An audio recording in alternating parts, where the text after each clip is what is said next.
like, it's pretty serious. Like, no, he's a good player. So we had that meeting. I learned some things from his parents about him, about how he hears things or how he learns. So I taught him differently. He's never had that problem again. He's a killer sax player. He's 23, class of 2017, and he's still playing around Grand Rapids. That is inspiring.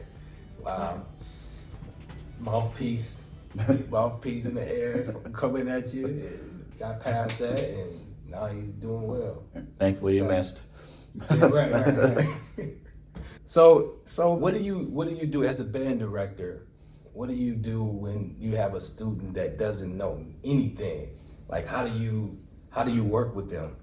They don't know anything about an instrument. This is like the beginning. Hopefully that's probably what, middle school? Yeah. It's usually middle school, but I have a couple high school kids every year that come in like that. And I'll start with middle school first because that's the most typical.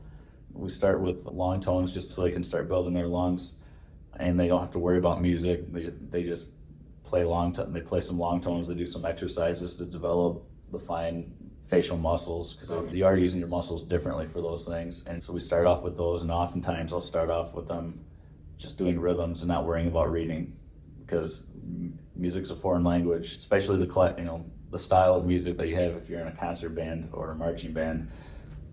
The notation is in Italian, the vocabulary is in Italian, and then like the instrument itself is its own like oral foreign language. Mm-hmm. So I try to separate it out. We lead up and do some basic music reading, but when we have the instruments out, I try to have them focus just on sound first. I used to do it differently, but actually one of the reasons I started doing that was that kid, Lafayette, because he couldn't read. He eventually could read music, but he wasn't a good reader. He struggled to read, but he had a great ear and he could maneuver around the instrument. And I heard somewhere at one of those conferences I went to, they're like, well, music's a language. Toddlers don't learn to read before they talk before they read. Your 2-year-old's are gonna start saying words. Your 2-year-old's not gonna read. Mm-hmm. So I kind of thought of it that way. So I do a lot by ear, and then I introduce it slowly with rhythm, and then we just keep expanding out from there, identifying patterns with their ears and identifying patterns with their eyes. And it helps. And I think the biggest thing it does is the kids aren't overwhelmed learning 2 completely foreign things at once. Because that's, it was hard for me to do, but I grew up in a musical family. I'd been around that vocabulary. I've been around that stuff all the time. Yeah. These kids, they didn't grow up around, not very many people grow up around a band director for a dad. Yeah, right. So like my experience, I had to just train my brain to be like, your childhood was not normal. So meet them where they're at and get them successful on small things and build on it after that. Yeah, for sure. So do you start to notice progress? Probably different for every student. Oh yeah. Yeah. Yep. I had a kid last year who started trumpet in high school, and by like December or January, he was my second best trumpet in 4 or 5 months. And then I got some other kids from last year who just started and have not made the same progress that he did in 2 months. So they get hung up on the reading part. If they start in high school, the hard part about that is our performance expectations start with football season. So like our first performance this year was the 4th day of school. Mm-hmm. So I had some kids that picked up an instrument the first day of school and were we didn't actually take them out on the field because I'm not that mean, but we took them to the bleachers and they held an instrument and they didn't play many notes, but I just gave them, for each song, there's 1 or 2 notes that if they played in rhythm, it would line up with everybody else, and that's what they did, and they don't stand out. But so it's not an ideal way in high school. It's not an ideal way to learn an instrument when you're standing at a football field, but so that kind of slows it down. And then after football season, which we're coming up on since the last regular season game is tomorrow, then we can finally start working on kind of doing the real fundamentals and the real note reading, instead of just trying to give them something they can do to fill in while the experienced kids can play. That's why in middle school, 6th grade, we get our first performance isn't until December. They've got a whole semester to kind of put all that stuff together and not throw them out in front of people. Yeah. Man, let me tell you something, I tried to play the clarinet 8th grade. The cornet. The cornet, that's an instrument, right? Yeah. Okay. Yep. Yeah, so I attempted to play, I don't know if it was either the percussions first or the cornet. I think it was the cornet first. Nope, we're gonna go with percussion. So I believe it was the percussion first. And I went to the school district that I went to was like, it was big. The band was big. It was a big thing. Mm-hmm. It was like, it was big in the community. And I did not know what I was doing, and I was trying to learn. And the band director, he was working with me, and they said, "Let's go we're going to the high school to perform." No, I'm not. I did not go. I skipped that one. I was so nervous. So I'm glad that the students feel comfortable enough to do that, and even if you might not expect it to like be great at that moment. Yep. And no one's great on their fourth day. Yeah. Nobody's great on the fourth day. So I wish somebody would have told me that. I would have just did it. I would have just went out there. I would have kind of blended in, with everybody else pretty much. Yeah, I had a fair amount of kids that didn't go that first day too for the same reason. So Yeah. I get it. I mean, if it were up to me, I would have made them do it. But everybody's got a boss, and my boss expects all of us to be there. So I do my best to make it work. And if they don't, we find other ways to get them a grade that they deserve. Yeah. I even told them after the fact because I wanted to scare them into going. I was like, guys, it's an unreasonable expectation to go. You still should try. Trying and being uncomfortable is how you grow. But you just weren't going to grow musically that day because it was just bad luck on the schedule. I don't make the football schedule. I just know I got to be there. Yeah.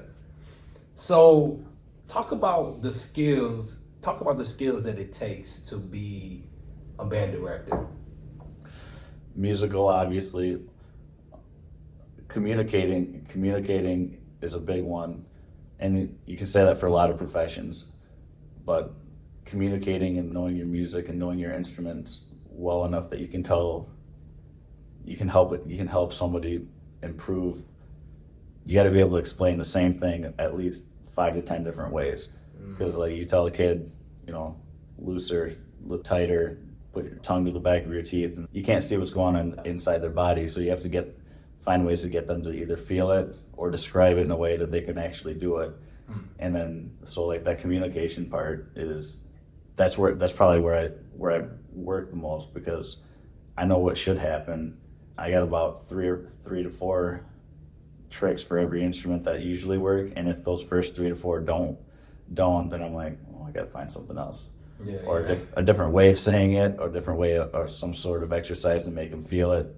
And so like if those first 3 or 4, it's what every teacher struggles with, because you gotta teach, reteach, teach a different way, motivate, uplift, that kind of stuff. So yeah. And some of the other skills I didn't anticipate was being a librarian, because all the music that you catalog, you store, you organize, you try to buy new music, listen to new music each and every year, so that the kids are getting something new, something classic.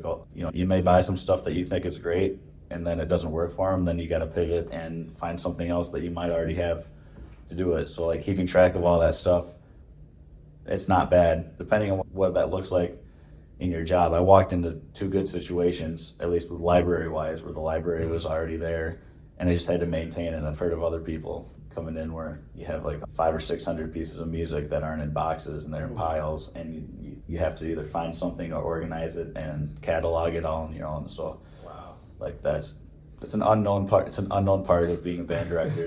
Is that library and inventory part too. You got to keeping track of it and maintaining the whole arsenal of instruments too. Because I can't say how many times I've forgotten to do that. A couple of times, and like the beginning of school rolls around, here's a clarinet, kid. Clarinet doesn't work. I'm like, yep, that's what I forgot to do. That was it. It was one of them. So those are the 2 things that kind of go on behind the scenes that a lot that probably non-musicians doesn't come up very often. Yeah.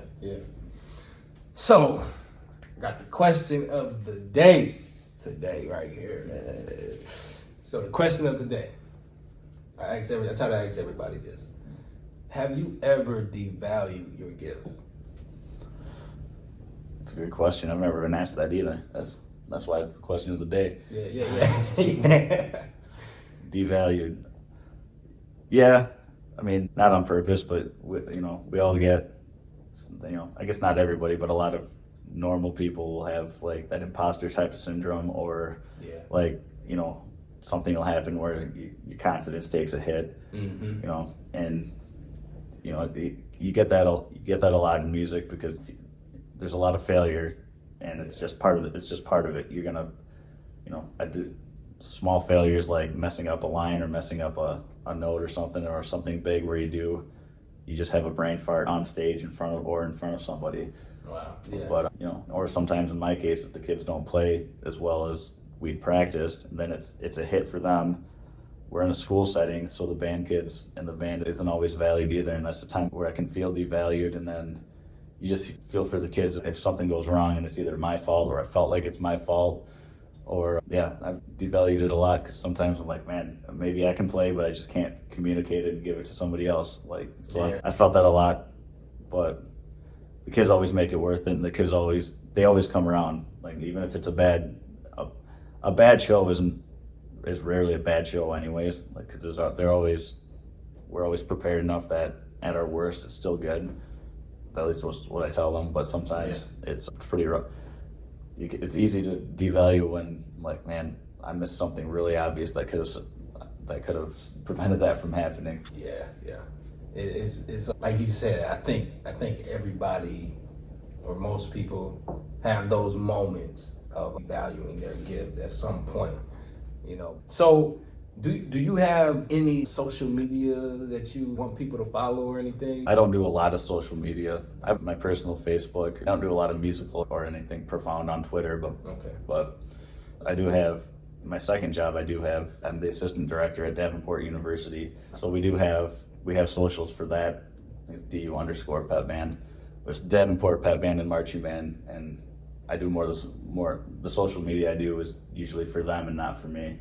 Because that's a relatively new band. It's a new college band.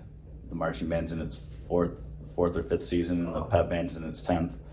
So they're still relatively new. Division two athletics in the GLIACs, and so. I didn't know Davenport was Division 2. They're recently Division 2. It's been it's been since about, I think, the year before the pandemic, 2018 or 2019. They're coming up. They are. That's cool. All right, it has been a pleasure, Jamie, having you on here. Once again, thank you for joining me on I Ain't Got a Talent podcast. I appreciate you having me. Thanks. This was a lot of fun. Yeah. I Ain't Got a Talent. Peace.